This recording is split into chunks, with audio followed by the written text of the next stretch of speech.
Jeb Bush committed a major faux pas in the eyes of conservatives when he answered the question of a reporter in Spanish. And now he needs to explain himself. He needs to explain himself very carefully using small words because in this clip we're talking about Brian Kilmeade. El hombre no es conservador.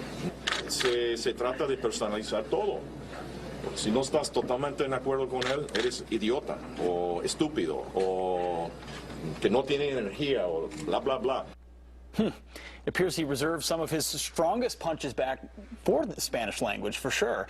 The question is, what do you do if you're an American reporter and you're in America and you are wondering what they're talking about? Can you report that story? And if I didn't have subtitles, because I focused on German in high school, if I didn't have subtitles, I would not know that he was talking about Donald Trump. I would have missed the story. But it's easier to do a story if I understand the language. So if I was out there covering that story, I'd say, excuse me, what just happened? Kilmeade's the best, man. Like, hey, man, I missed the story. I don't know what happened there. Brian, you missed so many stories. Yeah. This is joining a very long list here. He's like, oh, I'm an American reporter, okay? So I need him to speak American. Otherwise, I don't get it, man. What did he say? I missed it. I think they need to get on putting out a new edition of the Elements of Journalism with the quote, I report stories better if I speak the language. Well, yes, that stands to reason. I got news for you. It wasn't like ancient Cambodian or something. It was Spanish. There's going to be translators there. I imagine you even have one at Fox News who can translate the quotes. Yeah. By the way, half the words were idiota and stupido. Everybody knows what those words mean. You couldn't figure it out? Stupido? You couldn't figure out when he said Donald Trump, el stupido. I don't speak Spanish either, but I pieced that one together. Is he talking about the Chinese stock market? I don't think he is. I did, by the way, I kind of liked, I think Elizabeth Hasselbeck, when he said it, he studied German, I think she slipped in a little bit of German. Oh, which is to her credit. She actually speaks another language. She barely speaks English. I like how they've now finally just let go of all pretenses. Like, we like us better in the original German.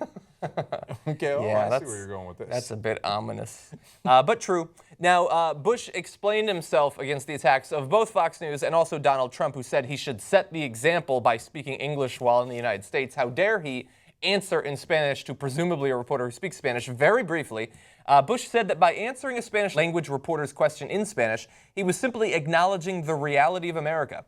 He said he laughed at first when he heard Trump's comment because it's so bizarre, but it is hurting for a lot of people, and Mr. Trump knows this. He's appealing to people's angst and their fears rather than their higher hopes. Which, that statement makes me, I gain a little bit of respect for Jeb Bush. Yeah. The reality of America is there are a significant number of people who speak Spanish either as a first language or as a second language, and he understands and is willing to say exactly what Trump is doing, which some of the candidates like Ted Cruz, Rick Santorum, stuff like that aren't willing to do. Unlike Kilmeade, like I said, I don't speak Spanish either. But if somebody speaks Spanish, one of the politicians, I'm positive there's going to be a translator. And I don't go around in a cold sweat panic like, what did he say? What did he say, man? God damn it. What did he say? Why isn't he speaking American? Yeah. Right? Bring it down, dude. Yeah, some people speak Spanish, some people speak Chinese in this country, and it's allowed. Some people speak Tagalog. Okay, wait till Kilmeade gets a load of that. Yeah. Oh, he'd be terrified. Yeah. Yes. So, look, just for the purposes of helping out Brian Kilmeade, though, Jeb Bush maybe use a little bit less Spanish, and also when speaking English, use extremely small words. You want him to be able to follow along a little bit. And I liked some of the Spanish that Jeb Bush used, like the very well-known Spanish words, blah, blah, blah.